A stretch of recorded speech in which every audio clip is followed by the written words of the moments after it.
I'm here now with Sylvester Stallone. You're listening to that theme music that we all know and love so much.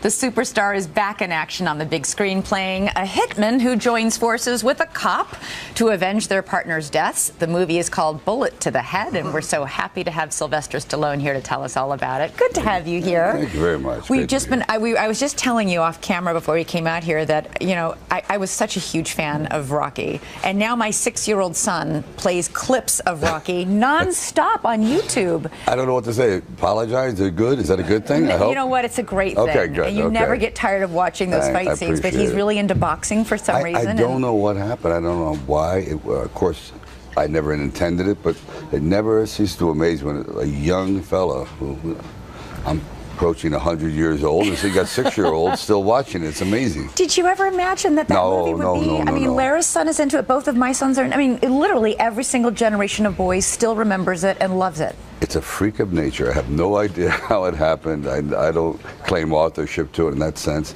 It's just one of those minor miracles in my life. And so now you've got a new movie out. It's actually based on another a book called Bullet. Yeah.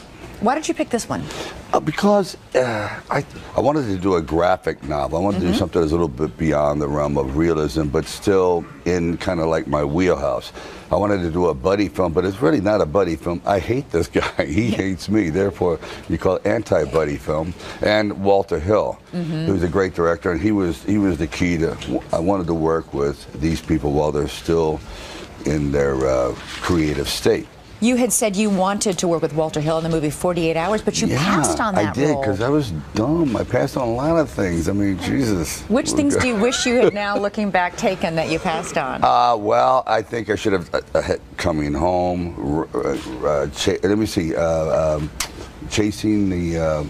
I did Rhinestone, and then there was Chasing Some Stone. It was Chasing the Some Stone with Michael Douglas. Romancing the Stone. Romancing the Stone. I took the wrong stone. So there's a lot of things. Witness. So I said, no, let me do Stop on My Mom will shoot, so I can just, things like that.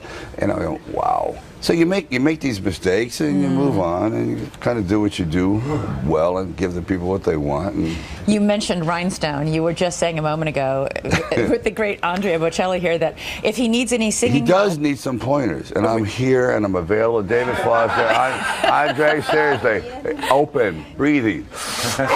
Right, you heard me in Rhinestone. Last night I went out honky tonk. See what I mean? Whoa! Can you do that? We'll talk. Is he coming over? Is he going to punch me? Is he coming for my life? When the punches start flying, then my 6-year-old's really going to wish he was here. What? He's my man. Yes, he's great. He's great. So but we have a quick clip of this movie where you're talking with the partner that you can't stand about how he's trying to tell you how a cell phone can be used as a murder weapon, and you give him a little lesson. Let's take a look. Well, I could break this glass and use it as a cutting edge. You'd never see me coming. Or I could use a lithium battery to poison your drink. Drop it in your coffee. You wouldn't even taste it. And I can kill you with this piece of apple. Yeah, right. Why'd you do that? Distraction. You mentioned that in this movie you used your voice in a way you never have before. You call it full voice. What do you mean by that? Well, usually in Rambo he's kind of reserved. He doesn't open up. Rocky is kind of an accent here, it's more nasal. I said, why don't I just pretend for once that I am actually a hitman? So I'm like, you don't try to do any character work or anything. You just go out there and say, okay, let me see, I'm a father of 3, but today I'm a hitman. But I have the same personality, see what I mean? And so it was kind of interesting, where a lot of times it's more interesting to try to be someone else. And you go, well, it's not me, it's someone else. It was a bad performance, but actually I'm a good guy. It was a bad character. This time I said, no, let me just try to be me. And you're going to go into the boxing ring one more time with Robert De Niro. Oh my God, this is like you described it as Rocky. Yeah, it's for Warner Brothers. It's called Grudge Match. It's going to be amazing. So far, I've never had so much fun.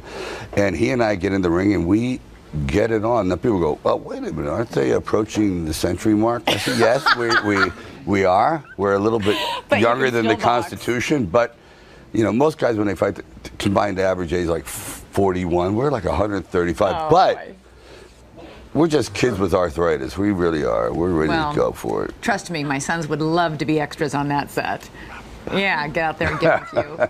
Sylvester I can't believe Stallone. it. Thank you. It's so great to have Oh, you it's here great this to be morning. back. Bullet to the Head opens nationwide on Friday. Thanks. Good A to see love you. story. A love story.